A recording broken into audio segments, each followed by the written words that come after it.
სოციალისტური რესპუბლიკა საქართველოს საბჭოთა მწერლების კავშირის პრეზიდიუმმა განიხილა რა ფაშისტ გრიგოლ რობაქიძის გამცემლური მუშაობის შესახებ მწერალთა ერთი ჯგუფის იაშვილის, ტაბიძის, გაფრინდაშვილის და მიწიშვილის განცხადება, რომელსაც ერთსულოვნად შეუერთდება საქართველოს საბჭოთა მწერლობის კავშირის მთელი აქტივი, დაადგინა.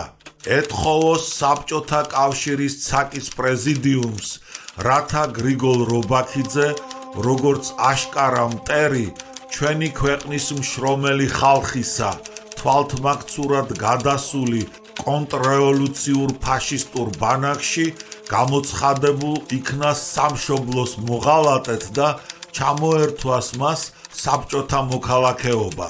აქედან გამომდინარე ყველა შედეგის განხორციელებით. ჩასამატებელი ფაქსიმილე გრიგოლ რობაქიძის დამუშავებას პრეზიდიუმის სხდომასთან დაკავშირებულ მნათობში 1935 წელი ნომერი 4 გამოქვეყნებულ მიმართვაზე მწერლების ხელმოწერებზე კონსტანტინე გამსახურდიას საინტერესო დეტალი გაუხმაურებია მკვლევარ ზეინაბ ლომჯარიასათვის.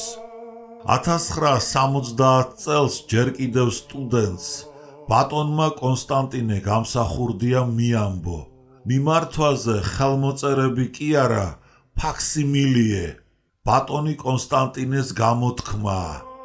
ფაქსიმილია არისო, რომელიც მხოლოდ სექციის ხელმძღვანელებს ჰქონდათ და მწერალთა კავშირის სეიფში ინახებოდა.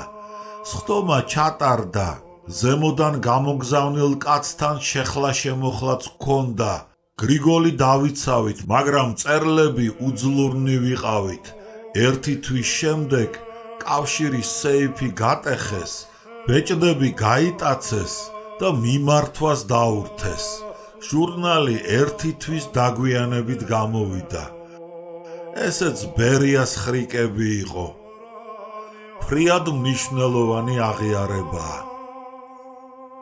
სიზუსტისათვის პრეზიდიუმის ის სხდომა გაიმართა 1934 წლის 19 აპრილს.